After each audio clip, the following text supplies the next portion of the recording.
Hey everyone, back again. All right, let's conclude Michel Foucault's The Archaeology of Knowledge, and then in a separate episode, I'm going to do the discourse on language that is often associated or kind of stapled on to the end of this text or this book.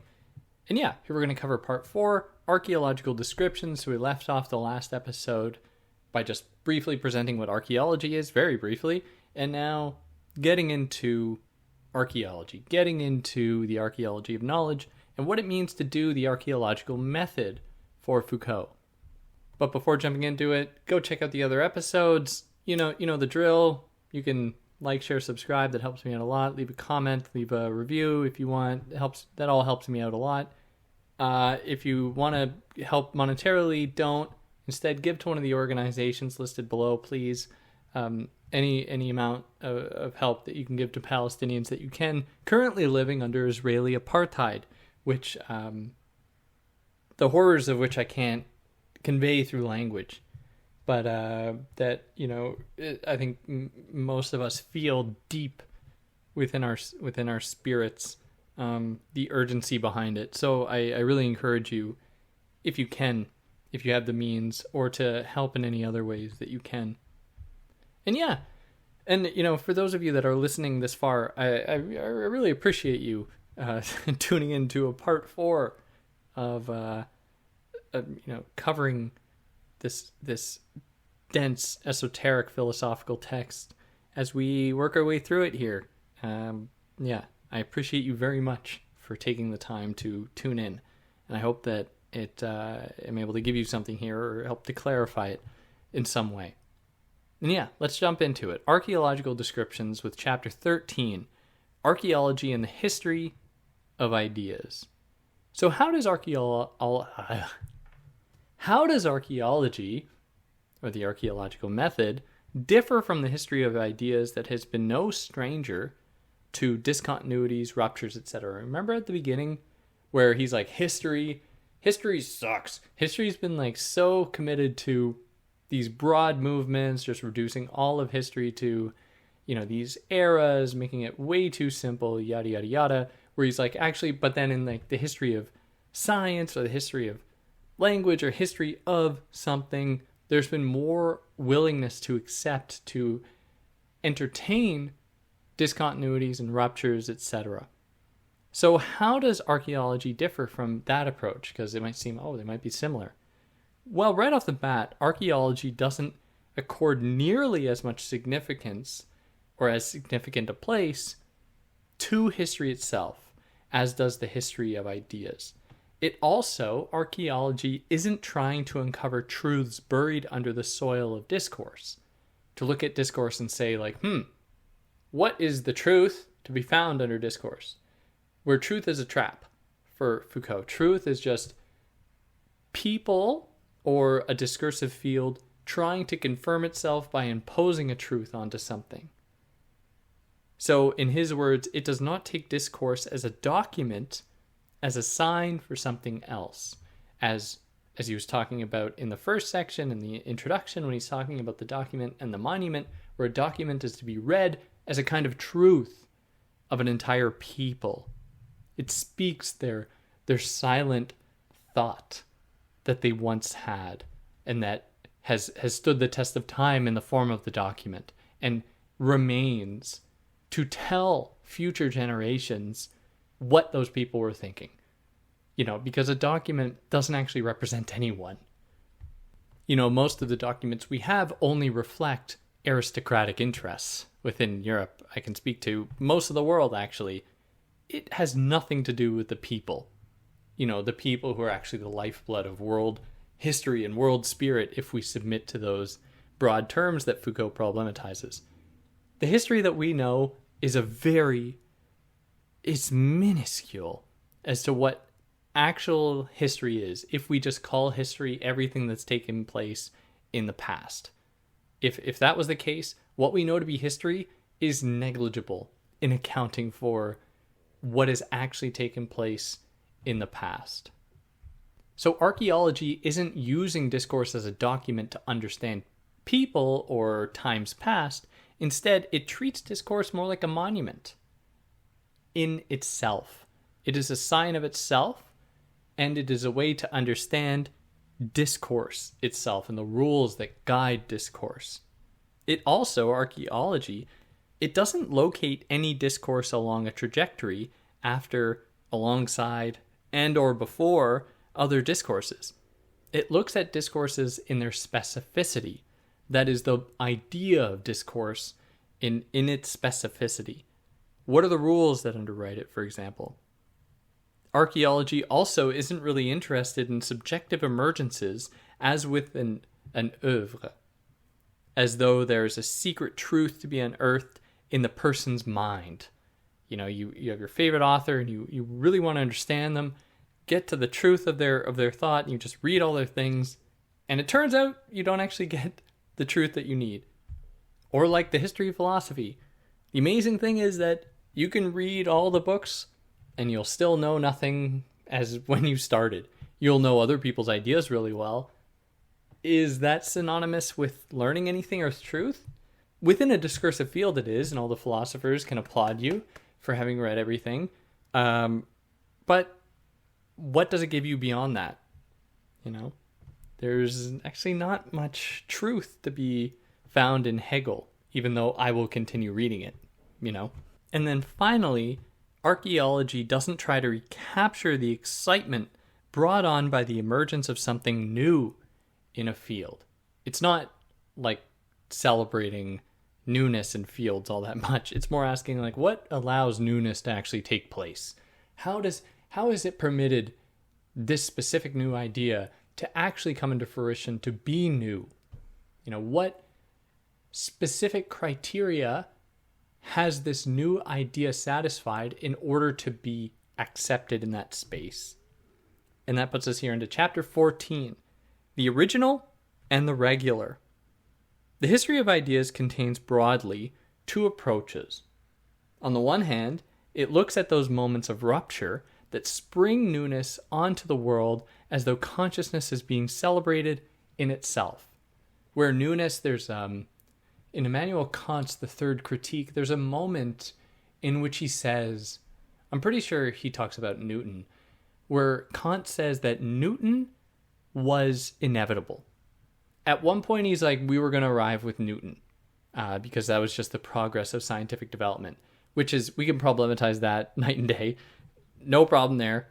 We know the issues with that.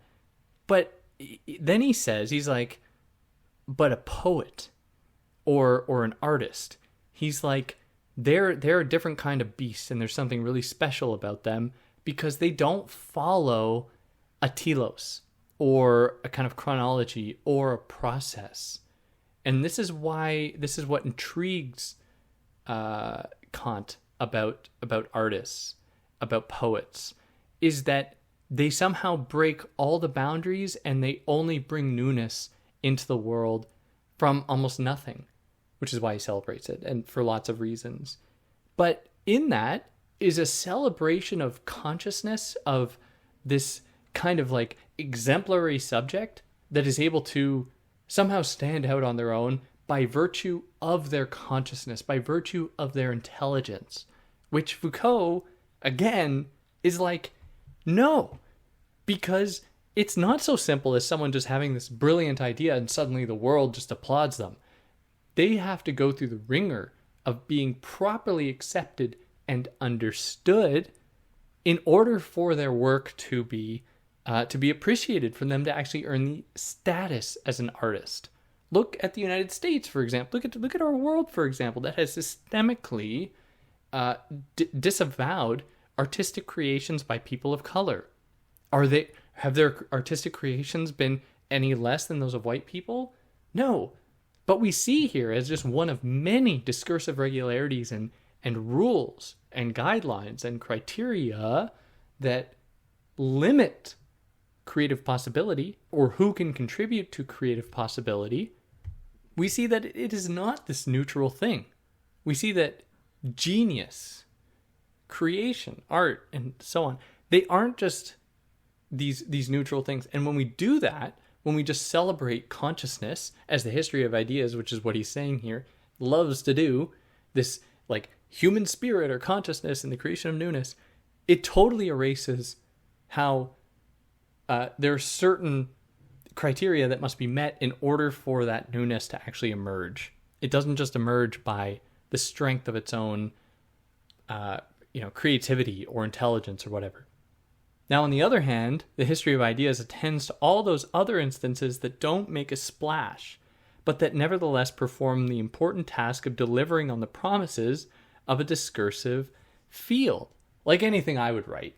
I mean, I don't see myself really ever writing anything that's going to be greatly celebrated. And it's not false modesty. I'm not a very strong writer. Anything that'll ever be celebrated, but I still serve a very important function, even if I write something totally mediocre, even less than mediocre, that can then still belong to a field and keep it up, keep proffering up that field, because it needs even the mundane. No field is just comprised of genius, right? Because then everything would be celebrated. That's not what happens.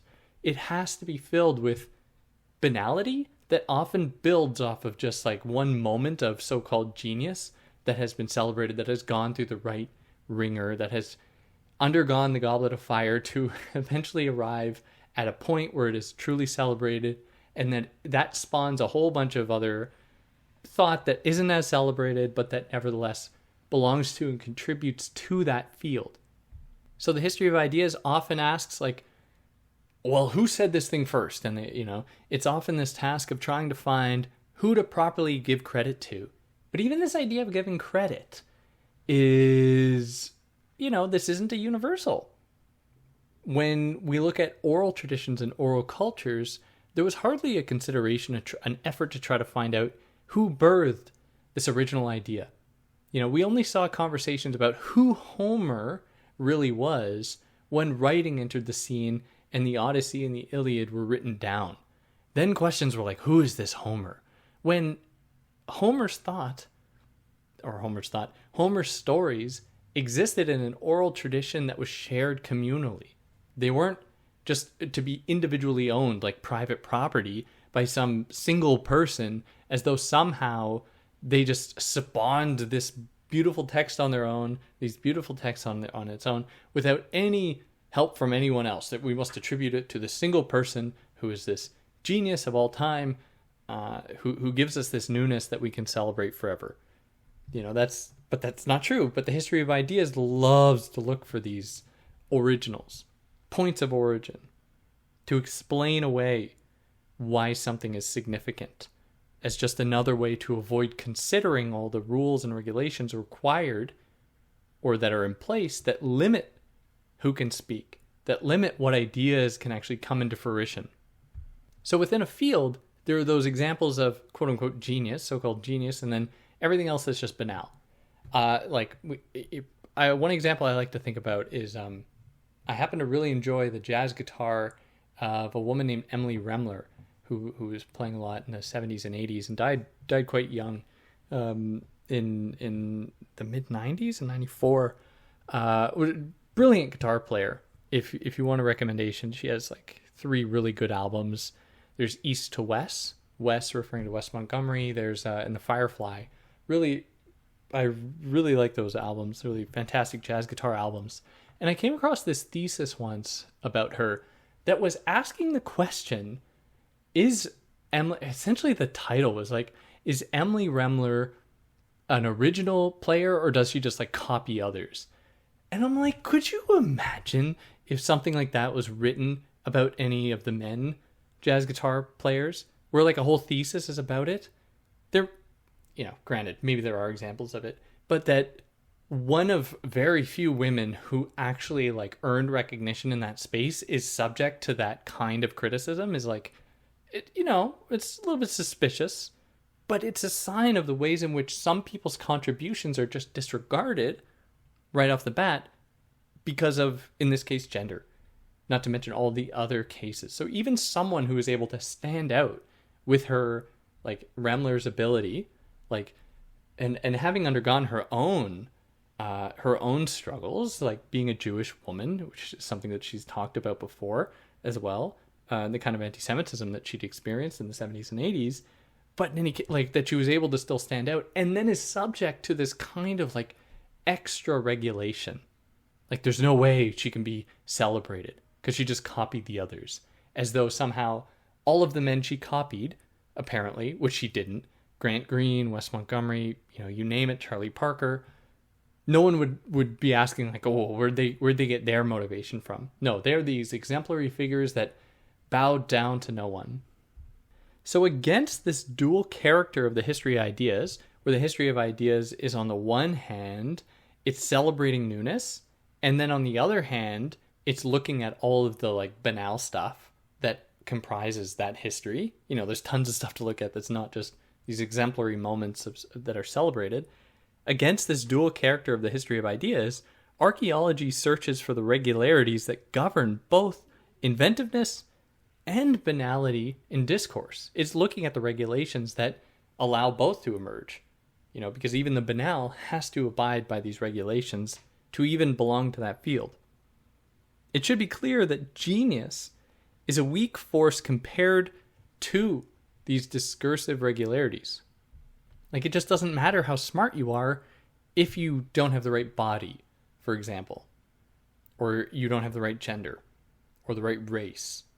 It doesn't matter how smart you are. You have to abide by these certain codes and conventions, among others, not just in terms of race or gender or anything like that, but you have to adopt the right language. You have to deliver the ideas in the right way. You have to refer to the right previous ideas. You have to have the right supervisors, yada, yada, yada. You have to have the right references. You have to have the right co-authors who are willing to let you piggyback on their work so that you can gain recognition. And then, this is the academic ringer, goblet of fire, my expression of the day.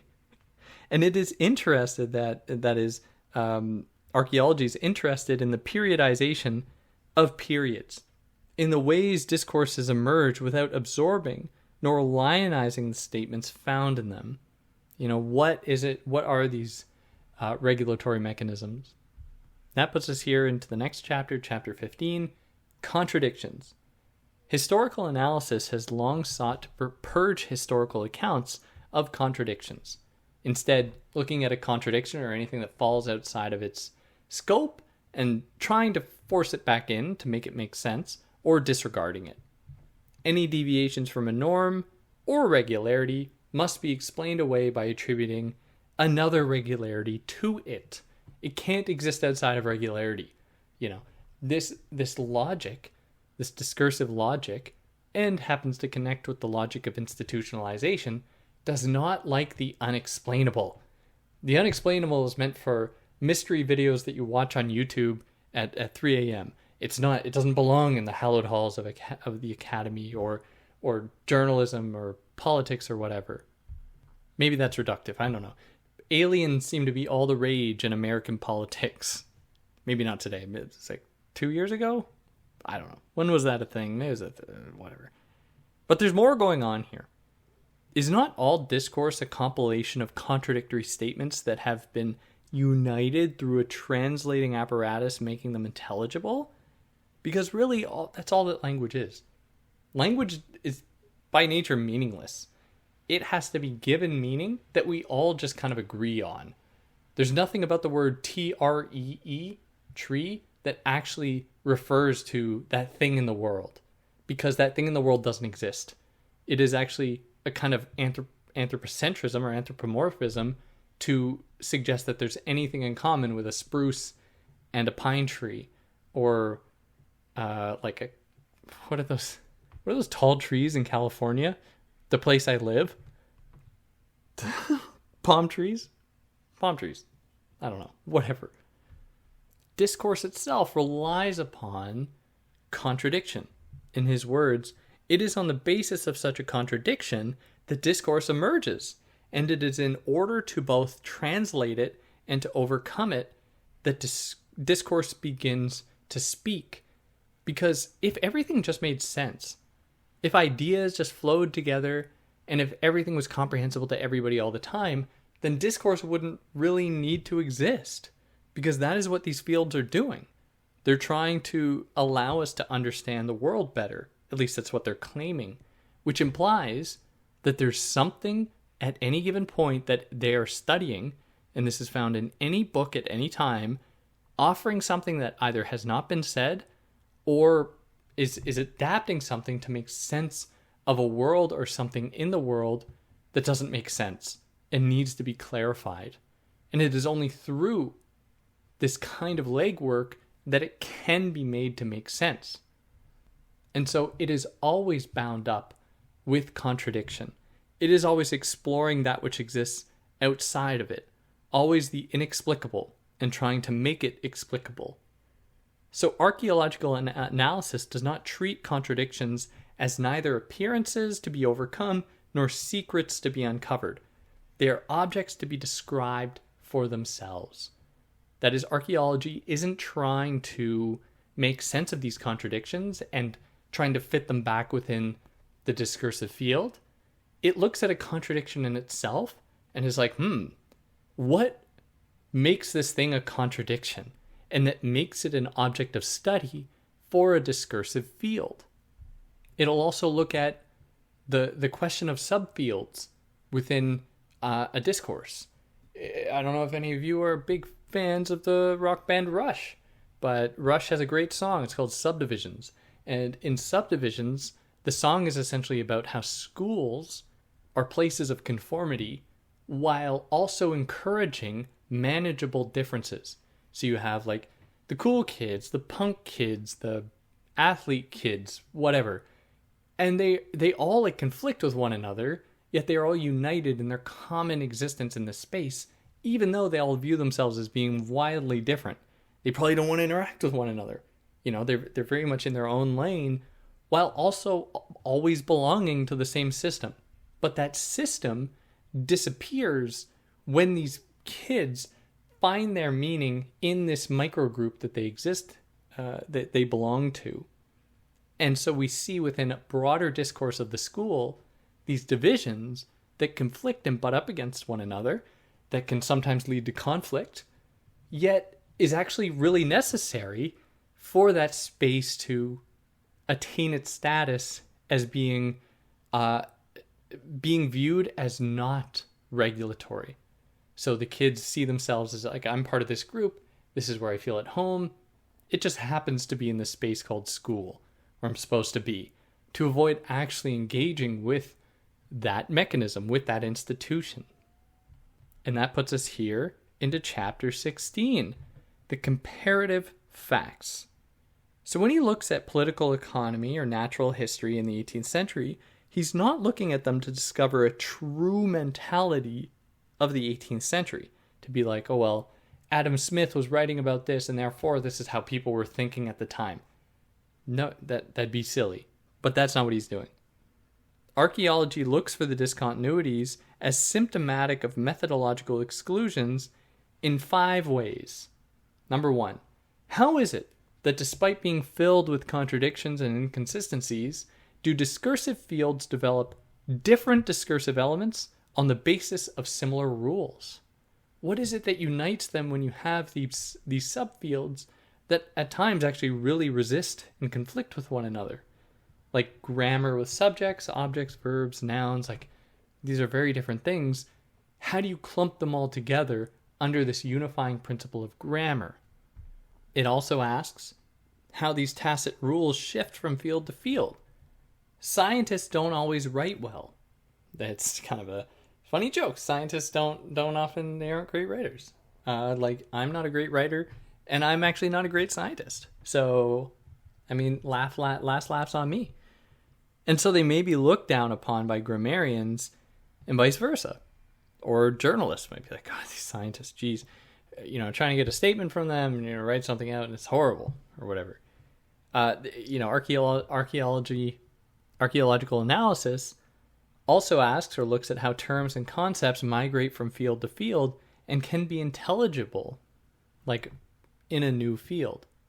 So, for example, political economists and doctors use the terms value or the term value in different ways, yet it's the same term, but also in a similar way, in that value is referred to or refers or designates some kind of a positive development, the value of commodity, the value of health, and so on.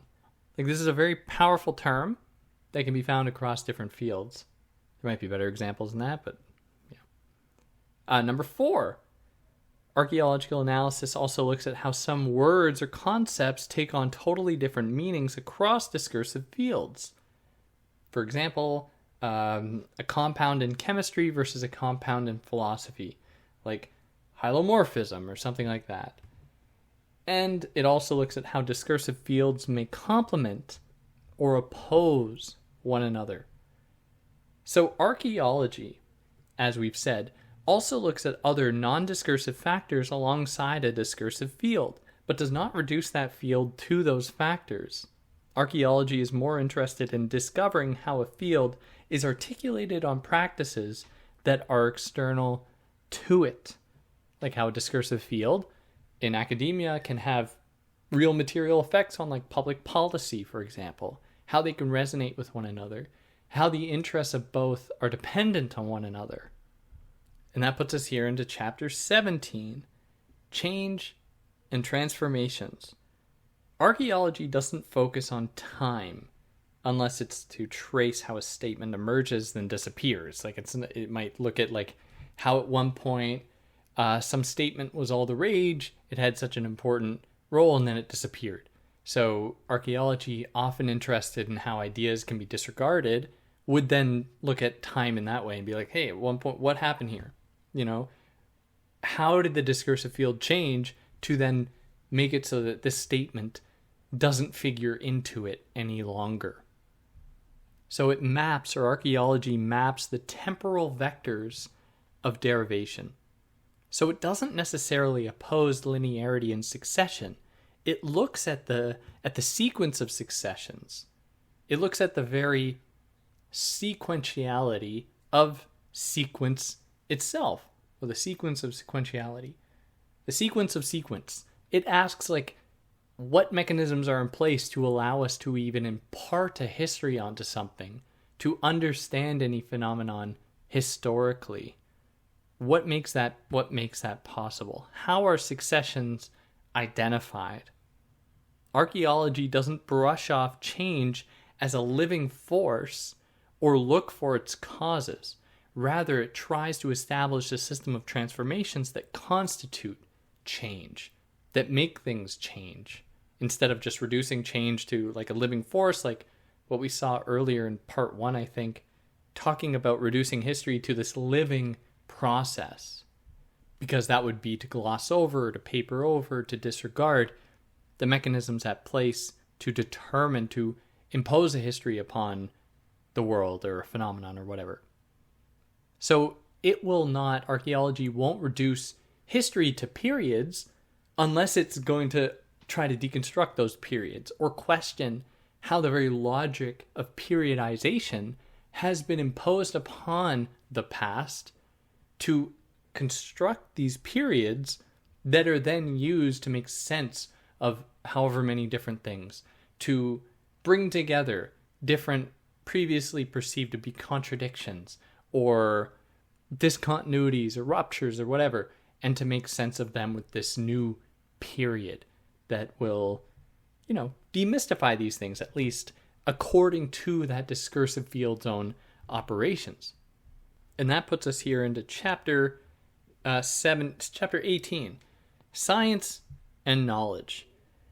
Okay, but what about hard sciences like math, right? You can't be sitting here thinking, you got to be sitting here thinking like, David, come on. Yeah, I see how this applies to sociology. They just make up concepts, whatever, same with any other field.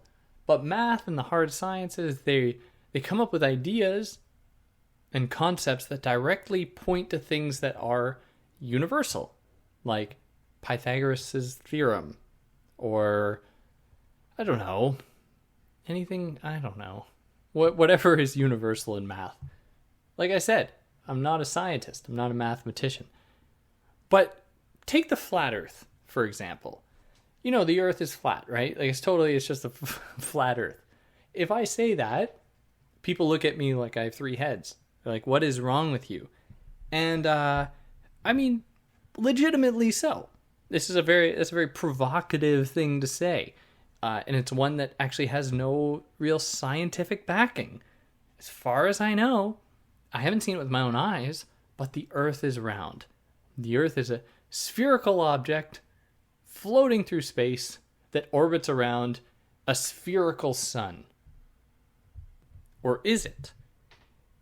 A few months ago, I went to, in Montreal, I went to the planetarium, and they did this show where you're watching up on the ceiling. You start out from Earth, and then you slowly move out past Earth all the way to the furthest reaches of space. And you're just watching Earth grow tinier and tinier and tinier to the point that it just disappears. Now, the Earth is indeed round from our vantage point. Or actually, from our vantage point, it's flat. From our vantage point, it's flat. Science, though, tells us that it's round. Correctly so. I don't want you to think I think the world is flat. But is that true of the Earth at all points?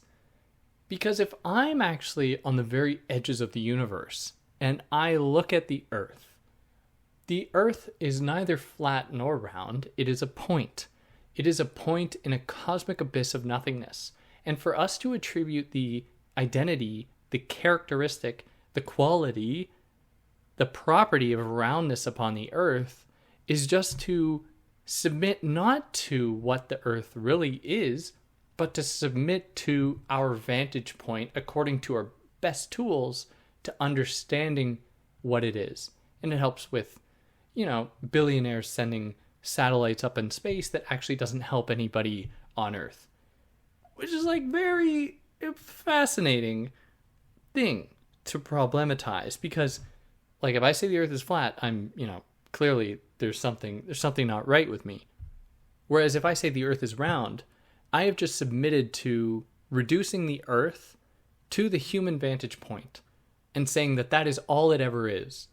I mean, what hubris, what pride for me to, say this about this object, that actually in all seriousness, the Earth is mostly empty space, like all of us are.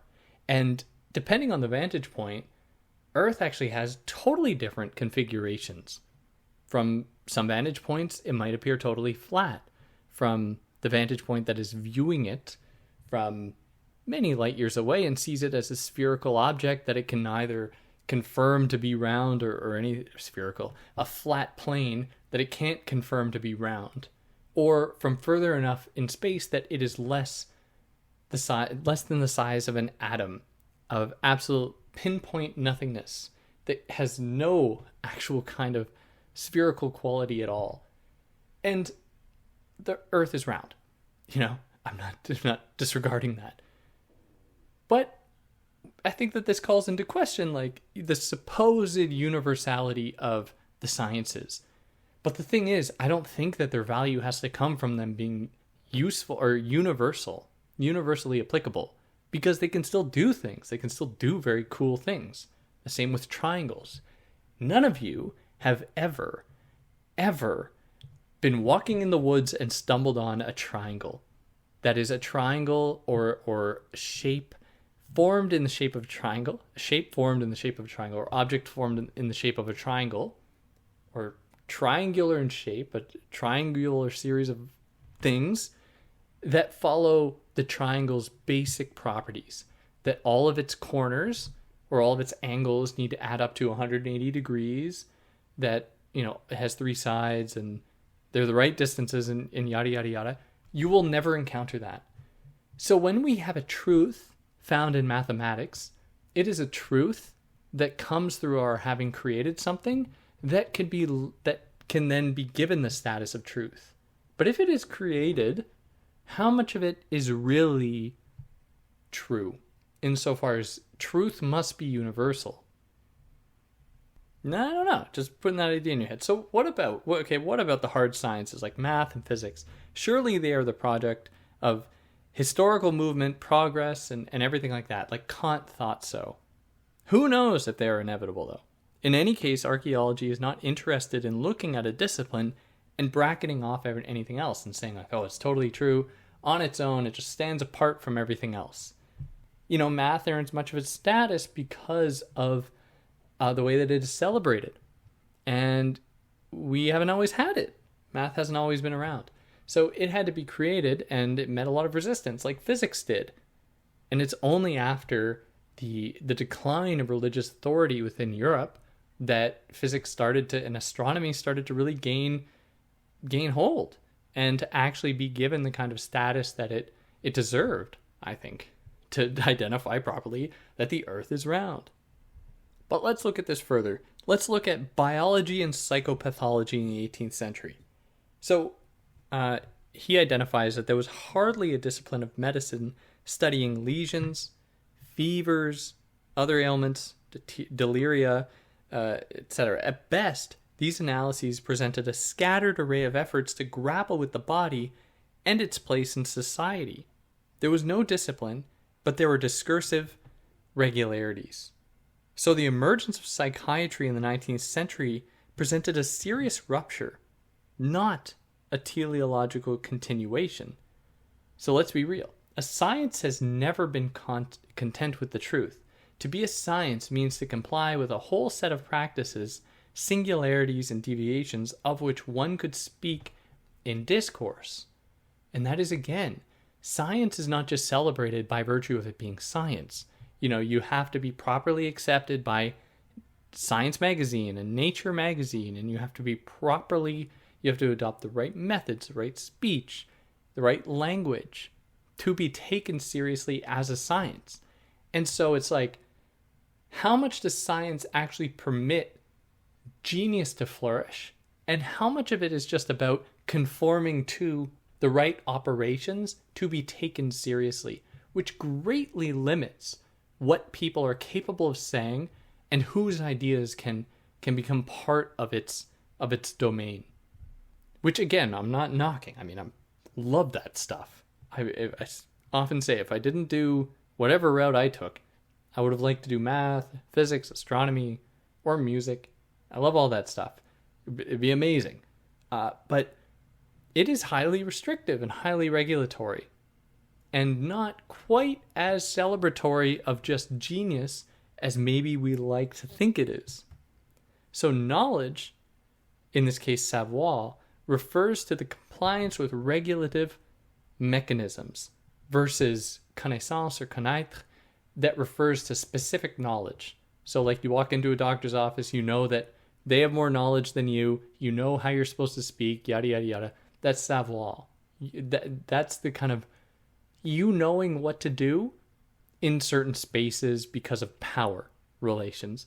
Whereas connaissance is like the doctor specifically telling you what's wrong with you. They have that knowledge too. Not just knowledge of how they are superior in that moment, but then they have all this specific knowledge about what they've learned and so on. So for science to emerge, especially in the context of psychopathology and medicine, it refers to compliance with regulative mechanisms.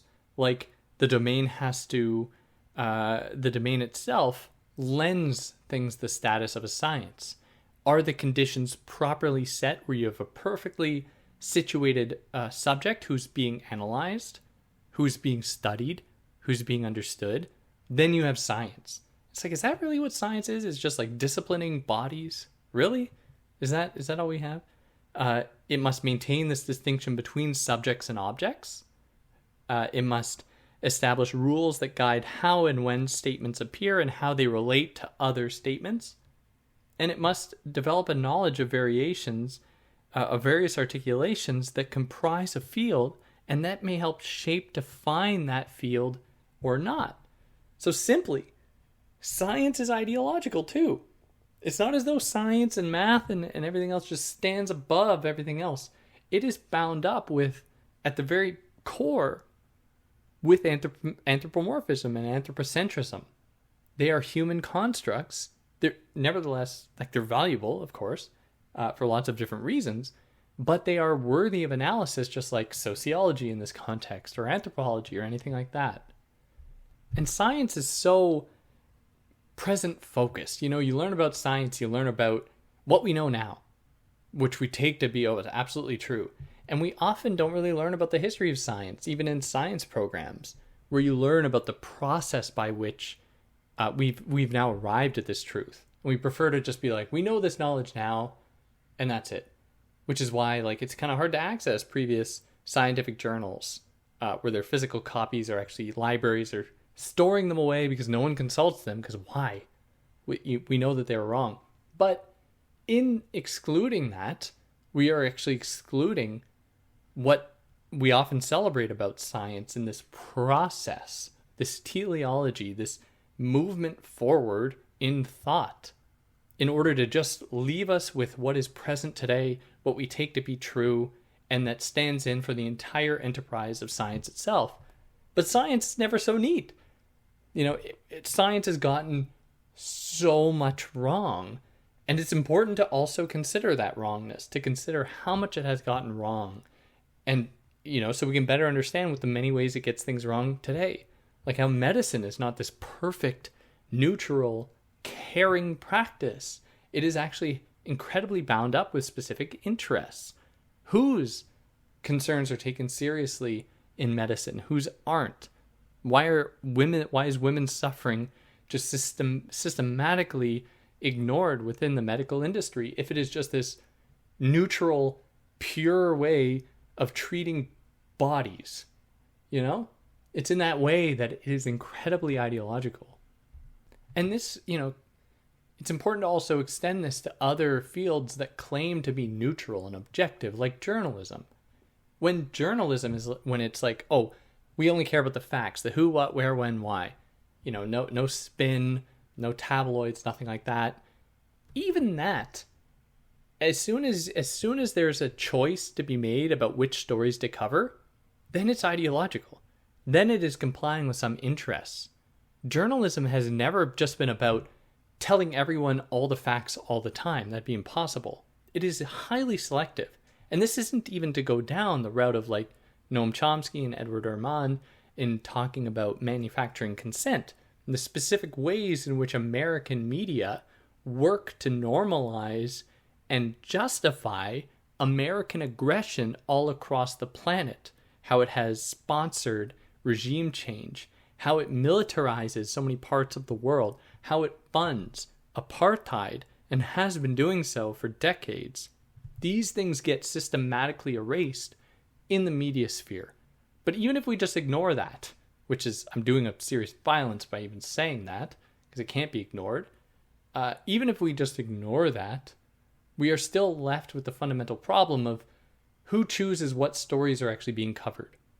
What things, what facts are being presented to the people? And to go back to science, how does an idea become a science anyways?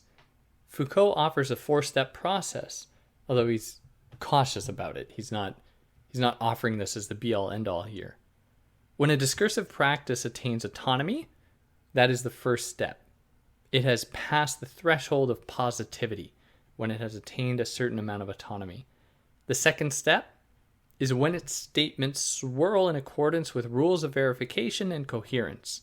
It has passed the threshold of epistemologization. The third step is when its operation complies with more than the tacit rules and begins to adhere to certain laws for the construction of propositions. It has passed a threshold of scientificity. And fourthly, when it has accrued axioms necessary for its elements transformations it accepts, it has passed the threshold of formalization. So the 4-step process is to move through the threshold of positivity, the threshold of epistemologization, the threshold of scientificity, and then the threshold of formalization. Not all discourses move through these stages at the same speed or in the same order, or they might move through other phases too. The exception is mathematics that achieves all these stages as at its inception, whenever that is. For math to be math, it must satisfy all these thresholds. So, for example, 1 plus 1 can never equal 7. It must always equal 2, which means that it has, established a discursive field where it has adopted the right language, where we know what the plus sign means, we know what the word plus means, we know what equals means, we know how to signify the number 1. When these statements and terms can swirl together where you can have 1 plus 1 and know what that means. We have moved past step 2 now, the threshold of epistemologization. And when its operation complies with more than these tacit rules and begins to adhere to certain laws for the construction of propositions, then we can go further and say that 1 plus 1 must always equal 2, always. So therefore we have arrived at the threshold of scientificity. And finally, when it has accrued axioms necessary for its elements it uses, transformations it accepts, it has passed the threshold of formalization. So we can then say 1 plus 1 can never equal 7. We know what rules we can break. We know that maybe even there are some worlds in which we can imagine 1 plus 1 equaling 3 if we're dealing with certain speculative math or whatever. That still works within its parameters, but that is trying to push the field, hence the threshold of formalization, where the boundary pushing, is always done while respecting the boundary and making sure that its integrity remains intact. So science is like anything else. They exist in an episteme that refers to the totality of relations that can be discovered for a given period between the sciences when one analyzes them at the level of discursive regularities. And that puts us here into the conclusion, part 5, the conclusion. And here he frames this as a conversation between himself and someone criticizing his work. So I can't really cover this that well because it's like a conversation. So there's stuff I'm going to gloss over. Definitely recommend you just read it. You should read the whole book, but these are some of the highlights that I think are worth stressing. So he clarifies here that he's not really doing structuralism. Obviously, he's not trying to find like the hidden structure. He's calling attention to the very possibility of structuralism itself. What mechanisms are in place to permit the identification of any kind of structures? So he clarifies that he's not doing structuralism, even though structuralism defines recurrent elements within their forms of opposition and their criteria of individuation. Archaeology isn't looking for a uniform structure, obviously, organizing people's thoughts and actions.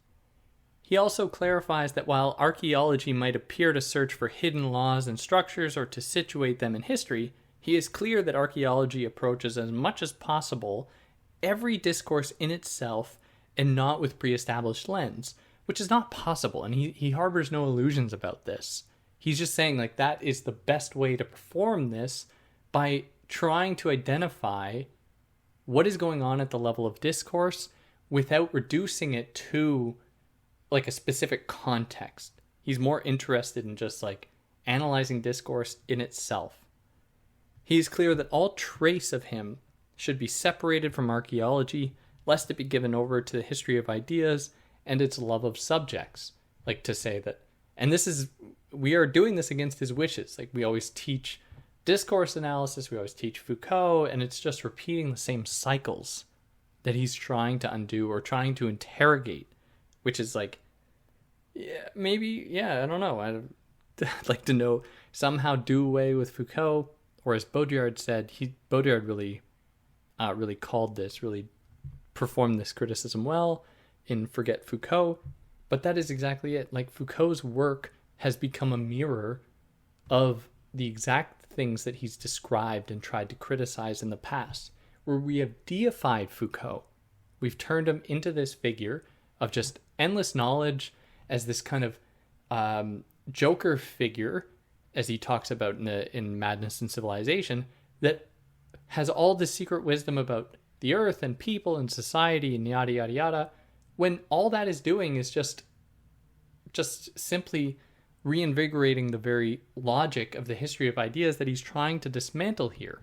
And finally, he leaves off by saying, or more my point, it can really be jarring to come to terms with the fact that none of our ideas are really our own. You know, they belong to certain discursive fields. They have been trained in us through various regimes of disciplinary apparatuses and control. But in any case, like, it's part of the process is starting to undo these things. And part of the process is to actually like try to find out what amount of you is really you. which is kind of a scary journey to go on. What part of what you know, what you understand of the world is really you, that makes sense to you for who you are, if it is possible to arrive at that you? And I know that I'm just essentially spitting at what Foucault was trying to do here by trying to, invigorate this transcendental subject here. But in any case, I think that it's a noble project, and I think that it's what motivates Foucault himself, because I think that he wants more knowledge. As hard as that is to say, given everything I know about Foucault and what everyone else would like to know about Foucault, but I think that he's trying to open up more possibility, to imagine different worlds for people to live with one another, to understand themselves, that isn't necessarily filtered through or understood through or pre-established institutions and histories of knowledge that largely come to determine how we can actually think and exist in the world. And yeah, that wraps up the book. I'm going to cover the discourse on language next time. If there's anything I got wrong, anything I excluded, I'd love to hear about it. If you like what I did, like, share, subscribe, consider donating to one of the organizations below. And yeah, on that note, I hope you're doing well. I hope this was insightful. I'll catch you next time. Take care.